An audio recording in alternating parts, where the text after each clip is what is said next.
Gak coba di film di sini. Nah, di film ini saya akan bahas perang besar akan meledak di Pulau Elbaf dan dunia sudah siap terjungkir balikan. Nah, mari tanpa basa-basi lagi kita langsung saja. Wadaw.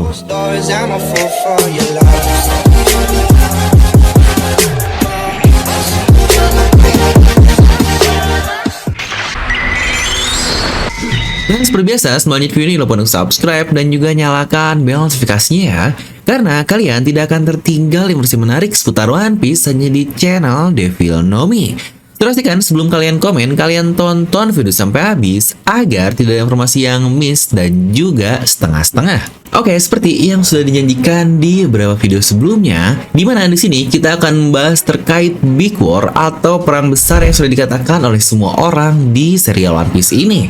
Mulai dari Kaido, lalu juga Shirohige, di mana katanya akan ada perang besar yang menjungkir balikan atau turn upside down dunia ini. Yang bahkan Oda pun menjelaskan terkait perang besar ini akan buat perang Marineford seperti jalan-jalan di taman. Nah, bagaimanakah itu akan terjadi dan apa sih build up yang sudah Oda persiapkan terkait perang besar ini? Nah, mari di sini kita akan langsung saja membahas hal tersebut. Pertama, kita akan mulai dari negeri Elbaf ini sendiri yang bahkan tanpa adanya Wano Kuni, Whole Cake Island, atau bahkan Vegapunk sekalipun, negeri Elbaf ini sudah menjadi satu arc yang Oda siapkan sejak lama sekali, yaitu ketika di Little Garden sejak kurang lebih 2002 lalu lah, yang memang sejak lama kita sudah tahu bahwa cepat atau lambat arc Elbaf akan dimasukkan ke cerita One Piece. Tapi yang jadi pertanyaan adalah kepentingan apa sih yang kira-kira akan terjadi di negeri tersebut? Apa mungkin hanya karena Usopp dan Luffy yang ingin ke kampung halaman Elbaf saja, dan boom, Oda kasih nih arc Elbaf begitu saja? Tentu saja jika kita tahu Oda seperti apa, hal itu tidak akan terjadi. Karena untuk Wano Kuni sendiri yang sudah diforeshadowkan sejak lama juga, setidaknya dari thriller bak lalu, yang akhirnya ada konflik besar yang terjadi dan bahkan dimulai dengan beberapa arc di sebelum-sebelumnya. Dan dimana di video ini kita akan bahas konflik-konflik apa aja sih yang kira-kira akan tertuju ke satu mega arc Elbaf tersebut. Tapi lalu sebelum itu kita akan bahas dulu nih bagaimana kru kita akan sampai ke Elbaf dengan cukup cepat. Dimana ini akan mengingatkan kita ke arc Skypiea lalu saat mereka pertama kali sampai ke pulau tersebut. Di situ Gunfor berkata jika rute ke Skypiea ini ada beberapa cara. Bisa menggunakan knock upstream yang Luffy lalui, tetapi untuk resikonya jika tidak nol yaitu 1, alias kalau nggak mati semua, ya sampai semua bersama-sama. Tapi katanya ada cara lain, yaitu melewati beberapa pulau terlebih dahulu di langit ini, dan resikonya mereka akan kehilangan krunya satu persatu di pulau-pulau yang mereka lewati. Ya, kalau ingat, Oda nggak mungkin lah ya dia ngasih informasi seperti itu, tapi tidak terpakai sama sekali. Ya, jika kita ingat juga, untuk kasus Luffy ini, masih ada 2 anggota Supernova lagi nih yang belum pernah ikut andil bersama bajak laut topi jerami. Dimana dari ke-11 orang hampir semuanya sudah berhubungan, mulai dari BG di Whole Cake Island yang bahkan sama-sama dengan Yonkou juga yaitu Big Mom. Lalu sisanya 6 orang di Wano Kuni ada Hawkins, Drake, Killer, Law, Kid, dan Apo. Maka tersisa 2 Supernova lagi yang belum masuk bersama mereka alias Bonney dan Urouge. Untuk Bonney udah nih muncul di Pulau Egghead yang berarti tersisa Urouge saja. Dimana Urouge ini terakhir terlihat sedang berada di Pulau Langit dekat Wano Kuni, tempat Kaido melompat bunuh diri. Nah itu saja sebenarnya sudah nyambung dengan ada Pulau Langit lain kan selain Skypiea, dimana untuk Urouge dia berada di Balon Terminal. Apalagi untuk kasus Urouge ini sendiri, dia adalah ras Birka yang berhubungan dengan ras suku langit atau ras bulan yang sebelumnya dilihat oleh Enel di pahatan tersebut. Dan bulan tentu saja ada hubungan dengan ras Lunarian juga. Maka sejujurnya menurut saya Urouge akan menjadi satu karakter penting yang akan berperan besar ke cerita ini di kedepannya. Tapi bahasan lengkap tentang Urouge akan kita bahas terpisah saja. Nah jadi saya merasa jalur langit lain inilah yang akan mempercepat rute mereka untuk sampai ke Pulau Elbaf. Karena Elbaf sendiri identik dengan mitologi Norse kan, yang mungkin kita akan mendapatkan tampilan-tampilan seperti ini nih, ada Asgard, Midgard, dan beberapa pohon besar lain yang saling terhubung. Yang jika kita lihat Pulau Elbaf pula ada pohon yang sangat masif di sana yang memungkinkan itu akan menjadi rute untuk bergerak di langit tersebut. Nah, lalu selain orang-orang ini, kira-kira siapa lagi nih yang akan terhubung ke Pulau Elbaf untuk menjadi satu arc yang sangat besar? Kita akan mulai dari Eustace Kid, di mana dia mencari seseorang dengan luka bakar dan ada hubungan dengan membaca poneglyph dari konteks pembicaraan yang sebelumnya mereka lakukan. Dengan munculnya karakter Jaguar the Saulo yang ternyata masih hidup dan jelas dia ini tertutup oleh luka bakar akibat terbakarnya Pulau Ohara dahulu, yang kemungkinan besar dia adalah orang yang dicari oleh Kid ini. Nah, lalu mungkin pertanyaannya, bagaimana Kid ini bisa mendengar tentang Saulo?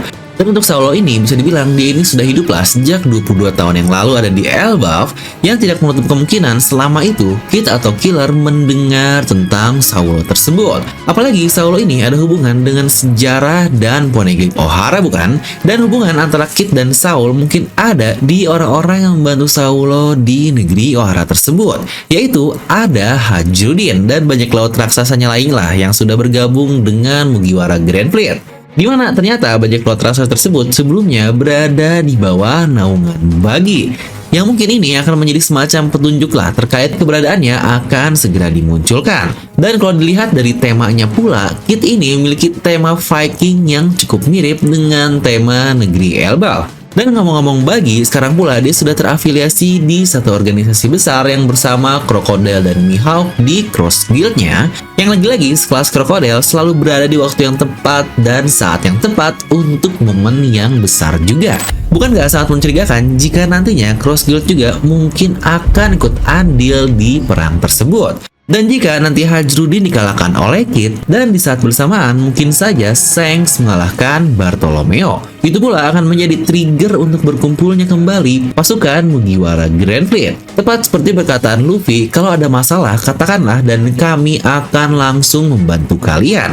Untuk case Shanks pun sebenarnya cukup kental sekali sih, dimana Shanks ini berhubungan dengan Elbaf. Yang seperti tadi saya katakan, jika Elbaf diambil dari mitologi Norse dan Shanks ini selain ke Viking di kapalnya sangat mirip, dia pula mengambil referensi dari sana terkait seorang dengan satu lengan juga lah, itu diambil dari mitologi tersebut. Lagi-lagi untuk Shanks dan Elbaf ini sudah pernah saya bahas di satu video sendiri secara lengkap. Yang sejujurnya dari dua hal tadi saja sudah cukup banyak hal yang akan terjadi di negeri Elbaf. Tapi bahkan masih belum selesai dengan Luffy yang buat keributan bersama si P0 saja di Pulau Egghead, apalagi ada Kizaru yang OTW ke sana. Dimana misalkan pada akhirnya Vegapunk meminta mereka untuk pergi ke Pulau Elbaf dan pihak Angkatan Laut atau pemerintahan dunia mendengar hal tersebut, bukankah pada akhirnya mereka pasti akan mengirim atau mengutus pasukannya untuk berperang di negeri Elbaf tersebut, ya mengingat kita tahulah sifat Akainu ini seperti apa. Yang bahkan jangan-jangan nanti pula Imu dia akan ikut berperan untuk lagi-lagi mengeluarkan senjata andalannya, entah itu Uranus atau apapun, dan bukankah ini akan menjadi sangat menegangkan sekali.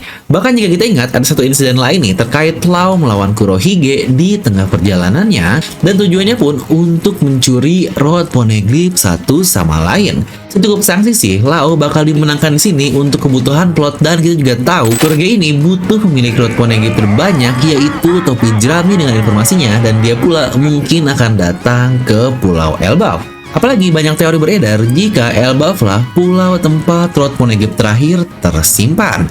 Yang perlu diingat juga ya, jika sekarang Koby sedang dalam keadaan diculik oleh Kurohige juga. Dan Koby seorang yang sangat dekat dengan Luffy, yang bahkan di game 14 sendiri dekat dengan Egghead. Mereka pula membicarakan masalah Koby tersebut. Jadi sebenarnya semua ini saling berhubungan satu sama lain. Dan belum selesai sampai di situ, jika ngomong-ngomong Kurohige, dia pasti akan dikejar oleh seseorang yang menculik saudarinya. Tentu saja itu adalah bajak laut Big Mom yang mungkin akan dipimpin oleh Katakuri. Yang saya sendiri masih merasa jika peran Big Mom ini belum selesai di dunia One Piece, karena dia masih punya masalah dengan Elbaf yang belum terselesaikan selama 63 tahun lamanya. Karena jika dari kisah Napoleon dikatakan jika dia ini pernah mengalami kekalahan besar di dunia nyata, dan itu adalah di Trafalgar dan Waterloo, yang ini membuat kekalahannya di Wano Kuni oleh Babang Torao kita. Tapi belum selesai, di mana dikatakan juga jika Napoleon Bonaparte dia diasingkan di negeri yang bernama Elba. Ya, bukankah Elba ini sangat clear jika itu adalah Elbaf yang pas juga jika Big Mom ada urusan di sana.